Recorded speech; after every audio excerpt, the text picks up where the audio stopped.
Hello student, this is Deepika Srivastava. तो चलिए topic शुरू करते हैं पैथोफिजियोलॉजी की। यूनिट 5 से हम शुरू करते हैं infectious disease that is tuberculosis. तो आज हम देखेंगे ट्यूबरकुलोसिस क्या होती है, टीबी क्या होती है। जनरली हम आम भाषा में क्या कहते हैं, इसे टीबी। और आपने देखा होगा टीबी के बहुत सारे मरीज होते हैं, है ना। और उसमें कहा जाता है कि टीबी के पेशेंट जो होते हैं उनसे आप दूर रहो, उनके मुंह के आसपास ना हो। तो क्या होता है, तो ये एक इन्फेक्शियस डिजीज़ है, एक पर्सन से दूसरे पर्सन में फैलता है। इसीलिए हम कहते हैं कि टीबी के पेशेंट से उसका जूठा नहीं खाना चाहिए और दूर रहना चाहिए।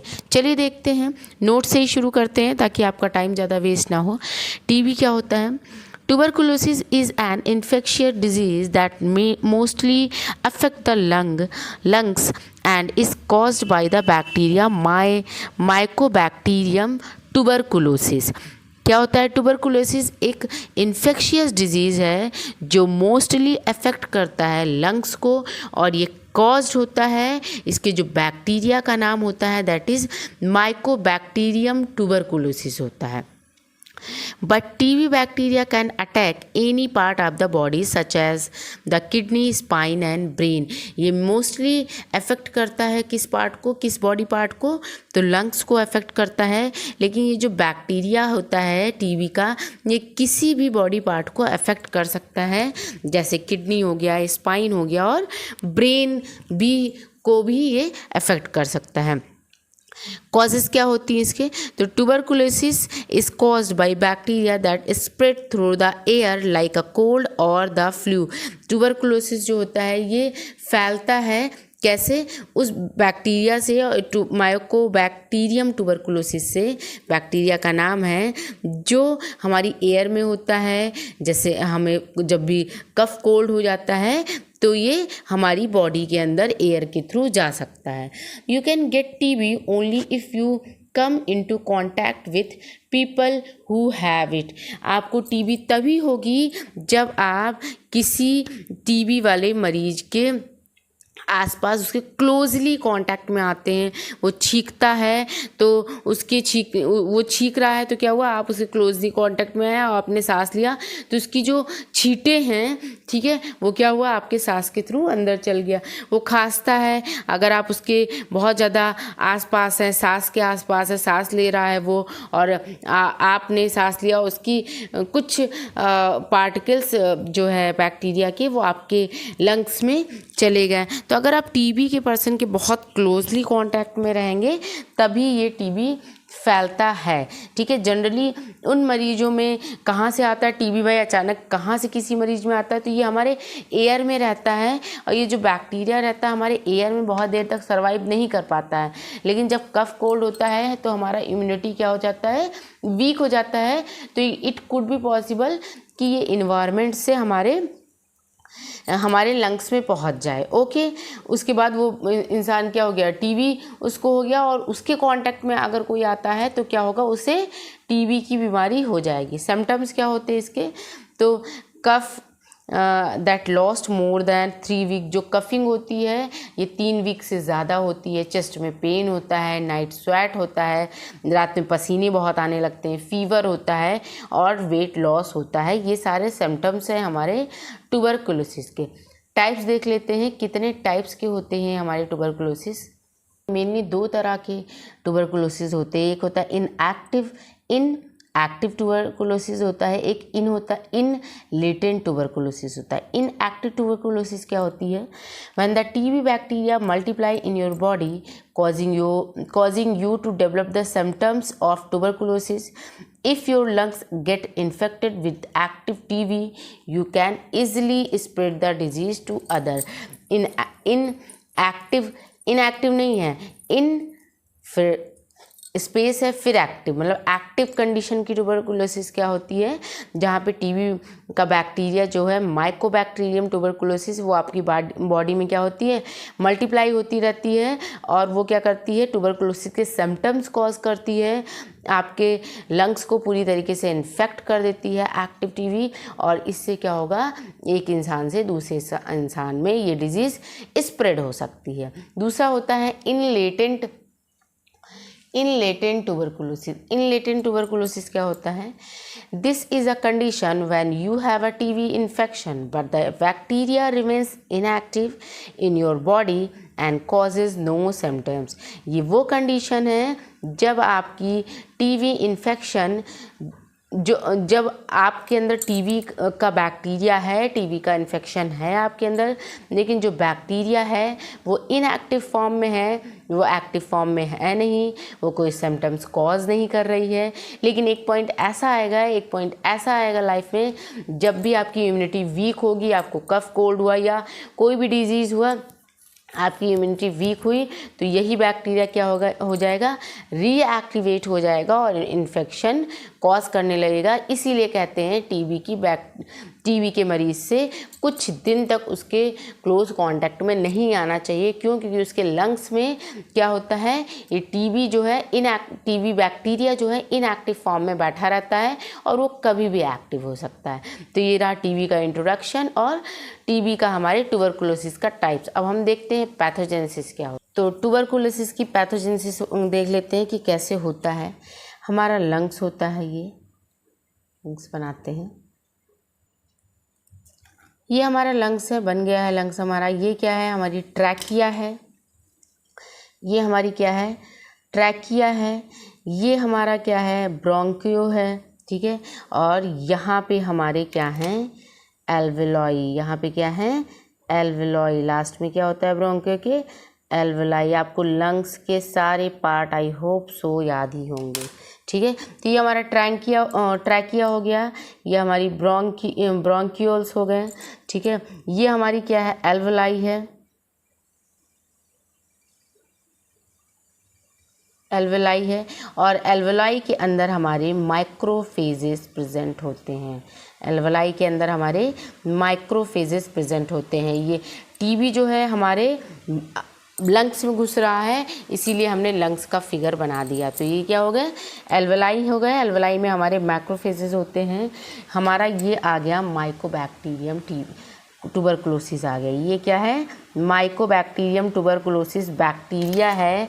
और इसके चारों तरफ जो है, इसके चारों तरफ की जो कोटिंग होती है वो होती है माइकोलिक एसिड की। ये जो कोटिंग है इसकी, ये होती है माइकोलिक एसिड की कोटिंग होती है। और ये जो एसिड होता है ये वैक्सी मटेरियल होता है, ये वैक्सी मटेरियल होता है।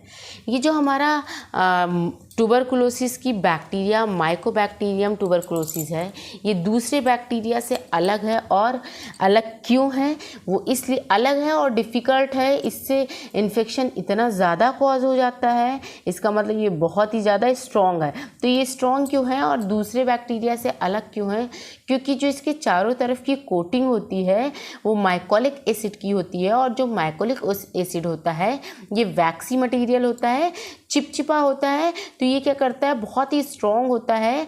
ये क्या होता है, इसके चारों तरफ इसको प्रोटेक्ट करता है। तो कोई भी हमारी जो टी सेल्स होती हैं ये जल्दी इनको ब्रेक नहीं कर पाती हैं। जो हमारे मैक्रोफेजेस होते हैं वो जल्दी इनको ब्रेक नहीं कर पाते हैं। इसीलिए जो ट्यूबरकुलोसिस का बैक्टीरिया होता है ये दूसरे बैक्टीरिया से ज़्यादा स्ट्रॉन्ग होता है और इसीलिए ये अलग है।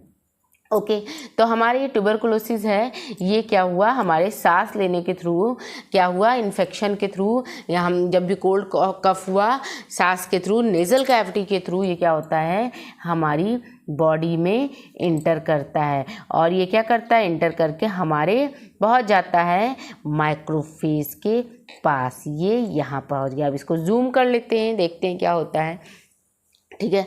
तो क्या हुआ कि ये हमारे मैक्रोफेज के पास पहुंचा, ठीक है। तो ये हमारा हो गया माइक्रोफेज, ठीक है। और ये हमारी हो गई माइकोबैक्टीरियम ट्यूबरकुलोसिस बैक्टीरिया। तो जैसे ही ये आती है, हमारी जो मैक्रोफेज होती है ये क्या करती है, इसे इनगल्फ कर लेती है, इसे इनगल्फ कर लेती है। कैसे करती है, ये एक वेसिकल्स बनाती है, ये प्रोसेस आप लोगों ने पढ़ा होगा, ये वेसिकल्स बनाती है और हमारा जो बैक्टीरिया होता है वो यहाँ पे आ जाता है, ठीक है। उसके बाद ये क्या कर देती है, इसको क्लोज कर लेती है, अपने अंदर ही इसको क्या कर लेती है, बंद कर लेती। तो अब क्या हो गया, बैक्टीरिया हमारा कहाँ पहुँच गया, यहाँ पहुँच गया, और इसे हम कहते हैं फैगोजोम्स। क्या कहते हैं, फैगोजोम। और इस प्रोसेस को कहते हैं हम फाइगोसाइटोसिस। तो हमारा फैगोजोम्स बन गया। हमारी जो ये माइक्रोफेज है, यहाँ पे हमारी एक और सेल प्रेजेंट होती है, यहाँ पे एक हमारी और सेल प्रेजेंट होती है जिसका नाम होता है लाइसोसोम। लाइसोसोम क्या होते हैं, एक सुसाइड बैग होते हैं, ठीक है। और इसके अंदर जो एंजाइम होता है दैट इज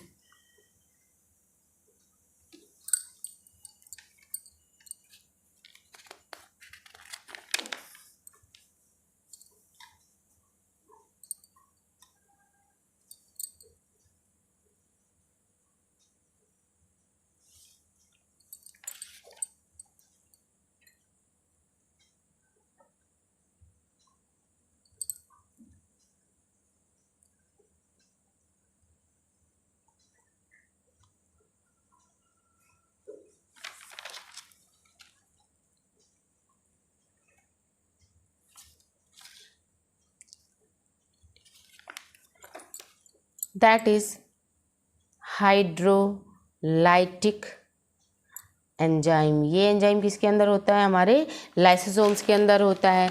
अब क्या होता है, इन नॉर्मल, जब कोई नॉर्मल बैक्टीरिया आता है तो ये प्रोसेस हो रही है, ठीक है। अभी हम एज्यूम करते हैं कि ये जो हमने बैक्टीरिया लिया है ये नॉर्मल बैक्टीरिया है, ठीक है। फिर क्या होगा कि ये जो लाइसोसोम होता है इसके अंदर जो एंजाइम होता है, हाइड्रोलाइटिक एंजाइम होता है, ये क्या करेगा, हमारे फैगोसोम्स के साथ फ्यूज़ करेगा। इसके साथ क्या करेगा, फ्यूज़ करेगा। इसके साथ क्या करेगा, फ्यूज़ करेगा, और क्या हो जाएगा, मिल जाएगा इसके साथ, इसको अपने में मिक्स कर लेगा। और मिक्स करने के बाद क्या करेगा, बैक्टीरिया के साथ क्या करेगा कि इसको क्या करेगा, फ्रेगमेंटेशन कर देगा, इसको छोटे छोटे पार्ट में क्या कर देगा, इसको तोड़ देगा। और तोड़ने के बाद ये माइक्रोफेज पे प्रेजेंट एंजाइम होता है, माइक्रोफेज पे प्रेजेंट एंजाइम होता है, उसके सरफेस पे प्रेजेंट ये एंजाइम होता है जिसे हम कहते हैं MHC1, ठीक है। ये एक स्पेशल टाइप का एंजाइम होता है। क्या होते हैं, ये जो बैक्टीरिया टूटी वो क्या होंगे, यहाँ पे जाके लग जाएंगे, और ये माइक्रोफेज क्या करेगा, सायरन देना शुरू कर देगा, इंडिकेशन देना शुरू कर देगा टी सेल्स को कि भाई एंटीजन आ गया। और फिर क्या करेगी, टी सेल आएगी और इसको किल करना शुरू कर देगी। तो ये प्रोसेस हमारे नॉर्मल बैक्टीरिया के साथ हो रही थी। लेकिन in case of tuberculosis, in case of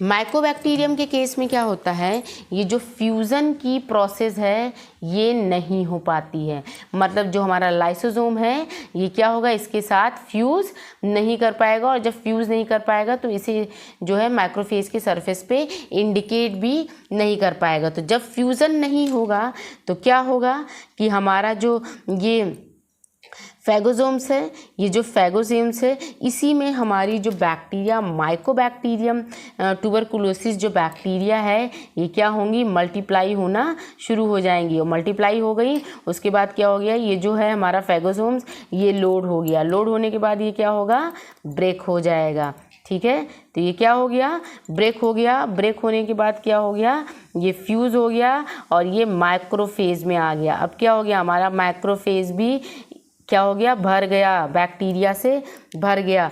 अब क्या होगा, हमारा जो माइक्रोफेज है ये भी लोड हो गया, बहुत ज़्यादा भारी हो गया, ठीक है, बैक्टीरिया से फुल हो गया। तो ये भी क्या करेगा, लीक कर देगा, और लीक करने के बाद क्या हो जाएगा, बाहर हो जाएगा। अब एक माइक्रोफेज तो अवेलेबल नहीं है, यहाँ पे बहुत सारी माइक्रोफेजेस हैं, बहुत सारी माइक्रोफेजेस सेल हैं, तो वो क्या करेंगी, फटाफट एक्टिव हो जाएंगी और क्या करेंगी, इन सारे बैक्टीरिया को घेर लेंगी, इन सारे बैक्टीरिया को घेर लेंगी। लेकिन क्या होगा, ये फ्यूज़न नहीं कर पाएंगी, इसके अंदर क्या होगा, ये फ्यूज़न की प्रोसेस नहीं कर पाएंगी। तो क्या होगा, इन सारे मैक्रोफेजेस में रिपीट यही प्रोसेस होंगी, और क्या होंगी, ये भी क्या होंगी, बैक्टीरिया से फुल हो जाएंगी, बैक्टीरिया की ग्रोथ इसमें हो जाएंगी। तो क्या हो रही हैं, हमारी जो टीबी की बैक्टीरिया हो रही हैं वो क्या हो रही है, स्प्रेड हो रही हैं, फैल रही हैं। ठीक है, तो अब क्या होगा, 3 वीक तक यही काम चलेगा।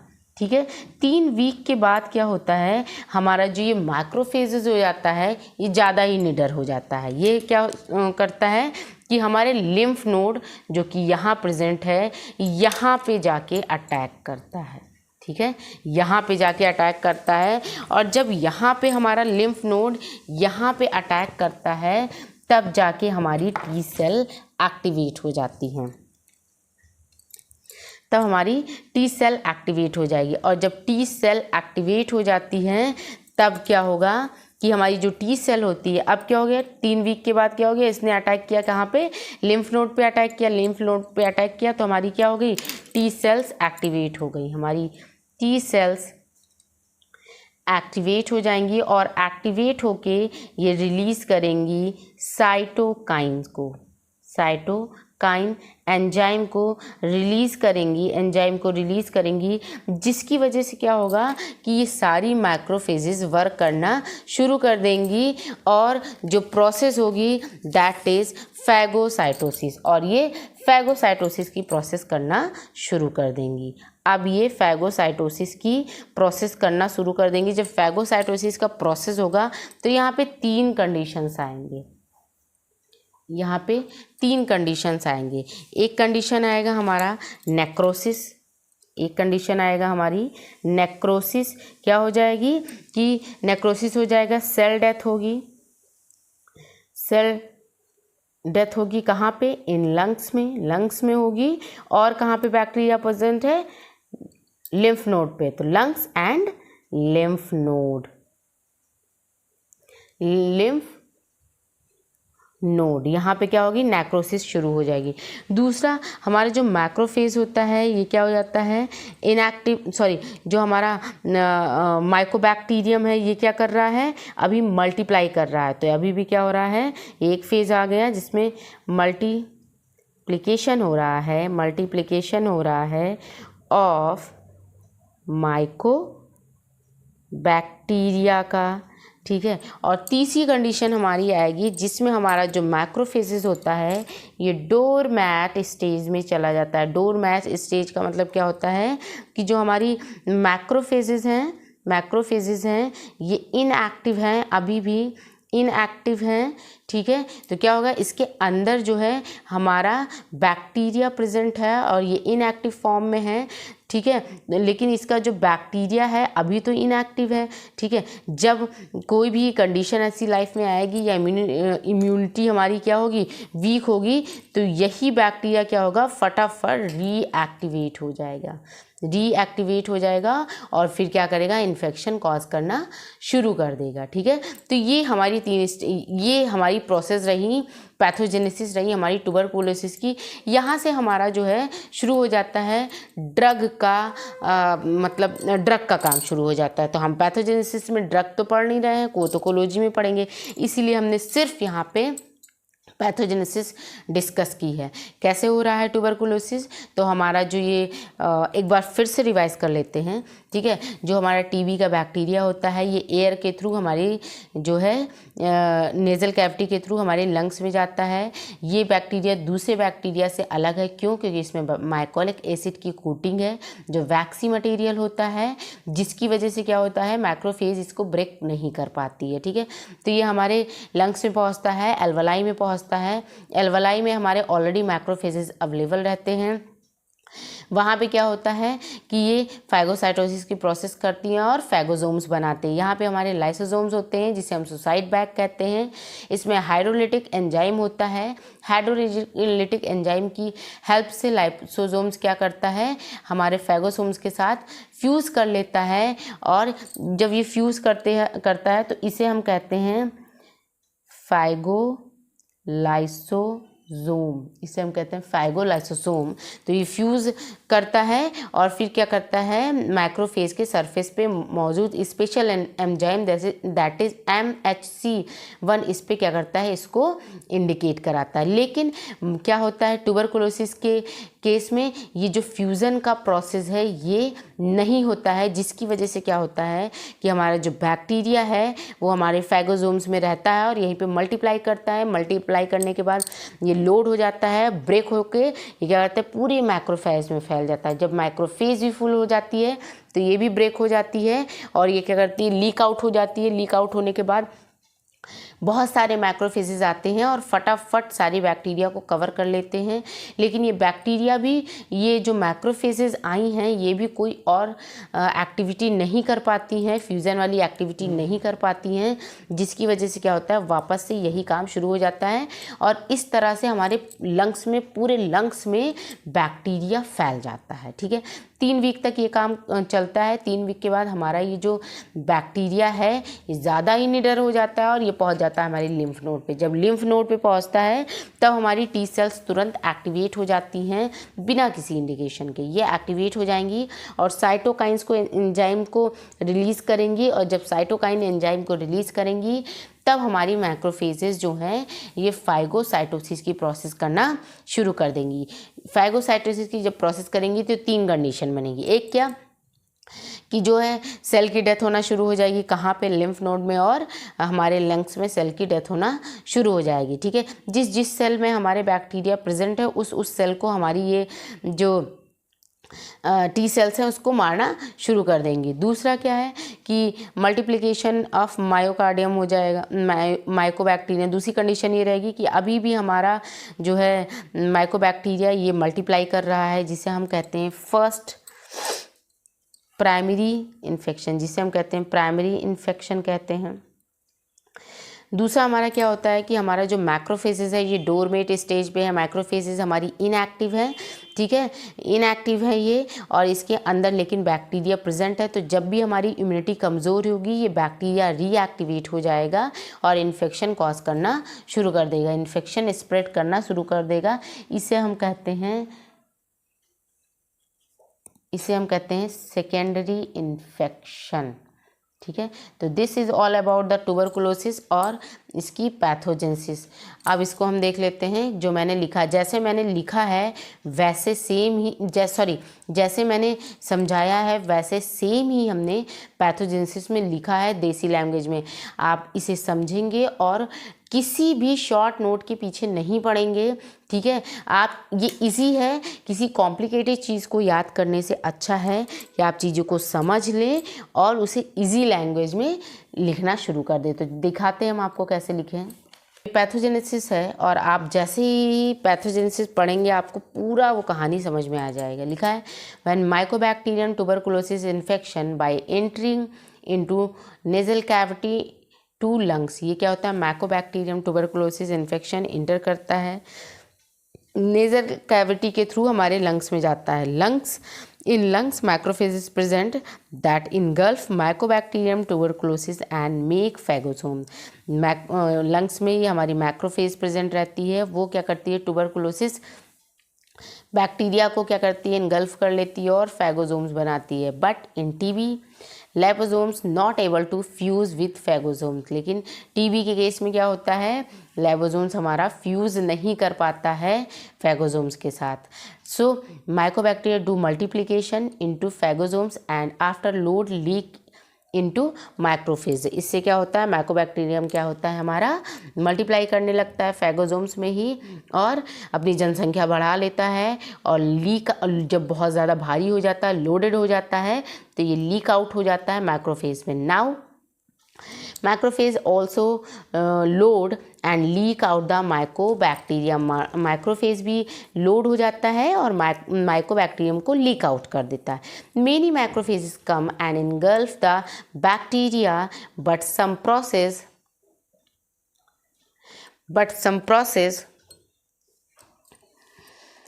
Repeated at same. बहुत सारी मैक्रोफेजेज आती हैं और क्या करती हैं, बैक्टीरिया को क्या करती हैं, इनगल्फ कर लेती हैं. लेकिन ये भी क्या करती हैं, इसके अंदर भी जो लाइपोसोम्स हैं वो लाइसोसोम्स हैं वो क्या करते, फ्यूज़ नहीं कर पाते हैं और इनके कंडीशन भी इन्हीं की तरह होती है. और इसी तरह हमारे लंग्स में बैक्टीरिया स्प्रेड कर देता है. 3 वीक के बाद mycobacteria reach into lymph node, हमारे लिम्फ नोड पे पहुंचता है. And then T cell activated, और तब टी सेल्स एक्टिवेट हो जाती हैं. The T cells release cytokine chemicals and now macrophage do fusion within lysosomes and phagosomes. तब क्या होता है, हमारा जो लाइसोसोम है ये फाइगोसोम्स के साथ फ्यूज़न शुरू कर देता है. नेक्स्ट, फाइगोसाइटोसिस की प्रोसेस होती है और 3 कंडीशंस आती है जो मैंने अभी आपको बताया है. ठीक है, तो ये हमारा हो गया. ठीक है, नेक्स्ट हमारा क्या है कि जो क्वेश्चंस आए हैं प्रीवियस ईयर में ट्यूबरकुलोसिस से रिलेटेड, दैट इज़ 2018-19 में 7 नंबर का ये आया है जिसमें हमें ट्यूबरकुलोसिस की पैथोजेनेसिस लिखनी है. 19-20 में आया है सिर्फ ट्यूबरकुलोसिस लिखा है. इसका मतलब क्या है, डिफाइन ट्यूबरकुलोसिस. ट्यूबरकुलोसिस क्या होता है, सिम्टम्स क्या है, कॉज क्या है, ये आप लिख दीजिएगा.